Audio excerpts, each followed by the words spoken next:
Well, from sweet lemonade to a sweet treat, today is National Blueberry Pie Day, and we are getting an easy lesson in how to make a pie at home. And joining me now is Melissa Randall from Baking with Melissa. Good to have you. Hello. We're not making a traditional blueberry pie. We're doing a little something special. We're doing some cute little hand pies today. I Easy like to that. make.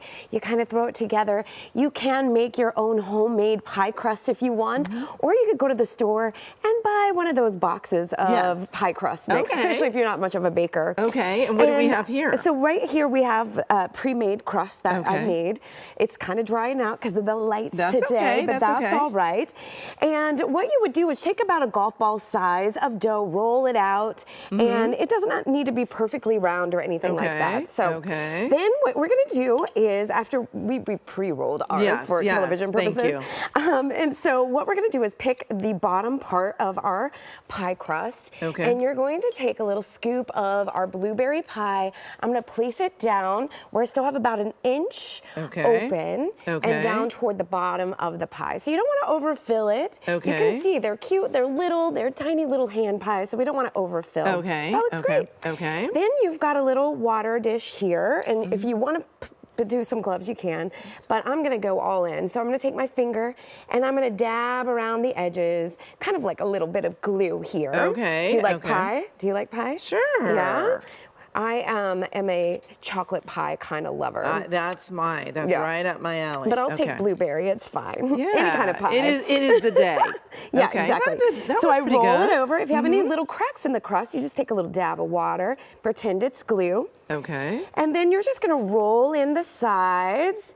And this is a rustic hand pie. This means it does not have to look pretty. We are just going to get it together. And I'm rolling it in. And then it might be a little messy, but that's okay.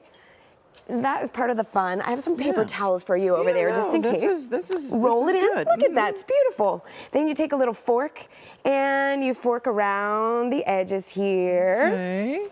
And the main thing that you want to remember when you're making these little pies like this is just to poke some little holes in the top. Poke, poke. That way the steam can come up. But my blueberries aren't going to ooze explode. up. Yeah, exactly. Then we're going to use the magic of television and go, wow, look, we've got them made already. Yes, it does kind of look like mine too. Yeah. And then after that, you're going to mix up just a little bit of powdered sugar with some vanilla, and you could use water or milk. And you're just going to take some, and you can do it too if you want. And we're just going to drizzle some icing over the top.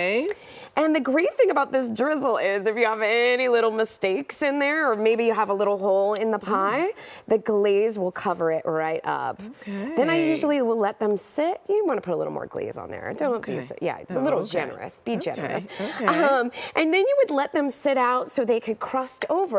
And then you could see the crust will harden so you put the glaze on while it's still warm, so it kind of melts in there. Melts in. It's delicious. Yes. So this looks great. Thank you so much. So these, I usually teach these online for some of my virtual baking events that I do. Teach a lot of online, and then of course my in-person baking parties here in Los Angeles. And you can use other fruits in here. Absolutely, any kind of fruit, and you can use it just like a pie filling in a can if you want, or if you want, you can take your berries, you can put a bunch of sugar and lemon juice in there, mix it all up, add it into the pie crust, and like I said, you could make homemade pie crust, or just make it easy and get the stuff from the store. These look great. It kind of reminds me almost of like a Pop-Tart almost. Yeah, that's what they taste like. Take a smell of the blueberry one. Oh yeah, it smells great. It smells just like a little Pop-Tart. Yeah, this is wonderful and actually easy to do. So absolutely. Thank you so much, Melissa. Certainly appreciate it. And of course, you can find more information about Baking with Melissa by just going to our website, kcalnews.com, and click Seen on TV.